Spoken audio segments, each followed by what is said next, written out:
Hi അസ്സലാമു അലൈക്കും. അപ്പോൾ ഇന്നിവിടെ തയ്യാറാക്കാൻ പോകുന്നത് നേന്ത്രപ്പഴം വെച്ചിട്ടുള്ള സ്നാക്കാണ്. ആവിയിൽ വേവിച്ചിട്ടുള്ള സ്നാക്കാണ്.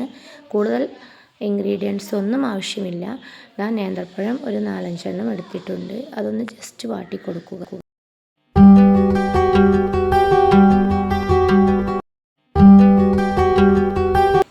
പഴം ഒന്ന് വാടി വരുന്ന സമയം കൊണ്ട് നമുക്കിതിലോട്ട് വേണ്ട 2 ശർക്കര മെൽറ്റാക്കി എടുക്കാം.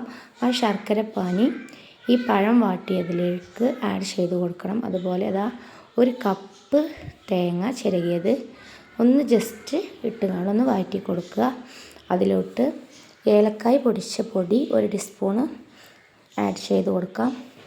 പിന്നെ നമ്മൾ ശർക്കര പാനി പാർന്ന് അതൊന്ന് ജസ്റ്റ് നല്ലവണ്ണം വാട്ടി എടുക്കുക. അത്രയേ ഉള്ളൂ നമ്മളുടെ കൂട്ട്.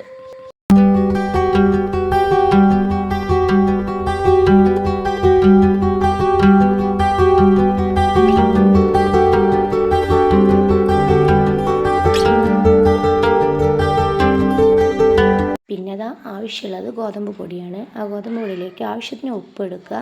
പിന്നെ ആവശ്യാനുസരണം 1 ഗ്ലാസ് വെള്ളം ഉപയോഗിച്ച് നമ്മളിത് നന്നായി കുഴച്ചെടുക്കുക. കുഴച്ചെടുക്കുക എന്ന് പറഞ്ഞാൽ ഒന്നിങ്ങനെ പൊടിയിൽ നിന്ന് വിട്ടു പോണ ഒരു ഒട്ടൽ രൂപത്തിലാണ് നമ്മളിത് കുഴച്ചെടുക്കേണ്ടത്. അല്ലാതെ നല്ലോണം കുഴച്ച് ചപ്പാത്തിക്ക് പരത്തുന്ന പോലെ അതുപോലെ ഒന്നും കുഴച്ചെടുക്കേണ്ട.